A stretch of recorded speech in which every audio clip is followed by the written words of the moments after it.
Welcome into a new edition of Academy Film Room here from the Star in Frisco alongside Isaiah Stanback. I'm Kyle Yeomans as we start taking a look ahead to the Philadelphia Eagles, a Week 3 matchup on Monday Night Football. It's going to be prime time. The Cowboys have a divisional opponent for the first time this season, and we got a good chance to see a lot of what the Eagles could do well against San Francisco last week.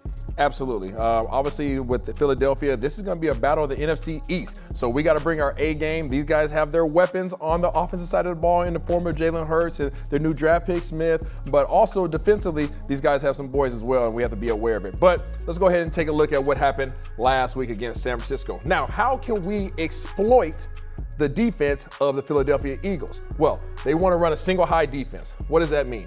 That means that they want to put a safety way back here, okay? And then at the second level, they want to have 1, 2, 3, 4, 5 guys underneath. Okay, so where can you find seams at in this defense?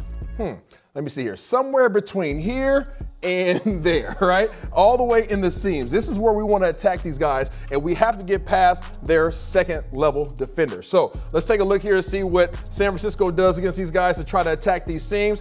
Get the snap of the ball, bam, right there, freeze frame it. As soon as Dak Prescott sees our receivers or tight ends get on the toes of these second level defenders, boom, boom, boom, boom. Right, as soon as they get on those guys' toes right here, that's when you want to release the ball. Reason being, if his hips are square, his eyes are in the backfield, okay, that's when you want to release the ball. Finding the seam right behind them, as you see right here, Deebo Samuel, why thank you. And he takes that thing all the way down the field. Big playability as long as we can find those seams in this defense. And that's exactly what a guy like CeeDee Lamb could do for your offense. You try and get underneath the defense, get to that second level, and then find some space out there. However, offensively, Philadelphia will try and exploit you underneath the defense. Yeah, absolutely, they will. And they have a dude by the name of what?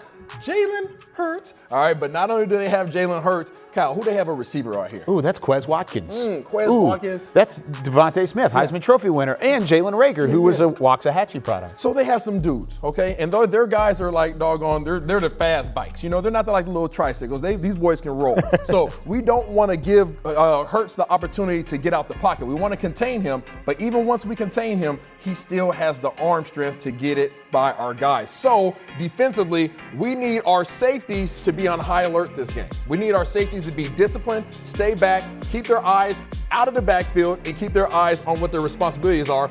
Take a look at this safety right here and watch how he gets his eyes all the way in the backfield, and over the top, it's a track meet. Let's take a look at what happens here.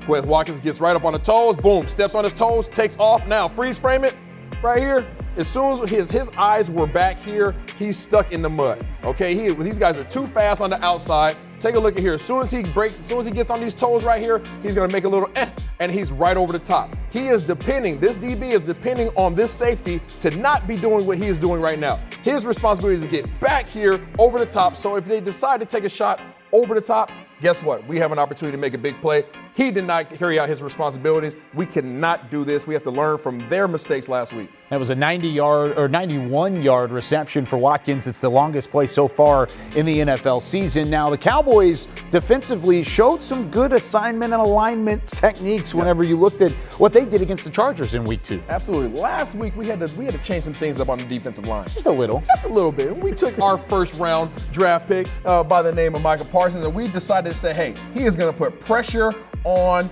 this quarterback right here. He got after Herbert. Okay, the other person I want you guys to take a look at is this dude, number 9. We were hard on him last year, Jalen Hurts. I'm not Jalen Hurts. Sorry, Jalen Smith. Jalen Smith. There's a lot of Jalen's around here. Okay, but Jalen, we were hard on him last year. One of the issues that he had last year was his ability to cover in space.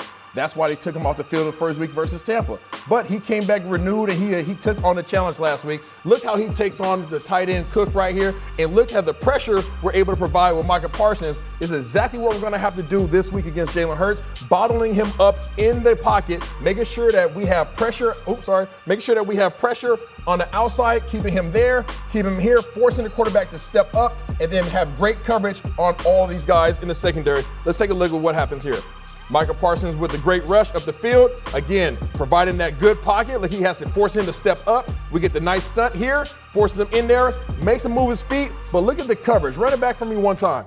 Look at the coverage right here by Jalen Smith. Jalen Smith is square. Boom, pause it right there. As soon as he's right here, he is forcing him to go one direction. He's saying, you can't cross my face, because his shoulders are angled in a way that everything has to go to the sideline. Cook wants to cross his face, but Jalen Smith holds his ground, does a great job right there, runs into him, makes him stumble his feet. Inaccurate pass because of the pocket back here.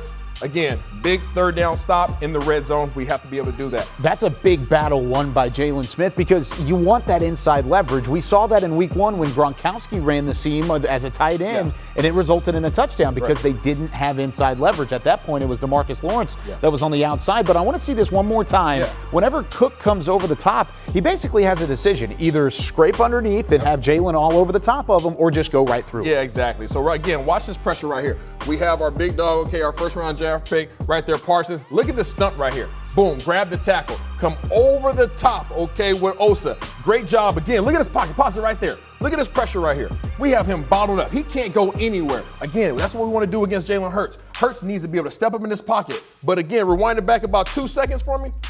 Right here, pause it right there.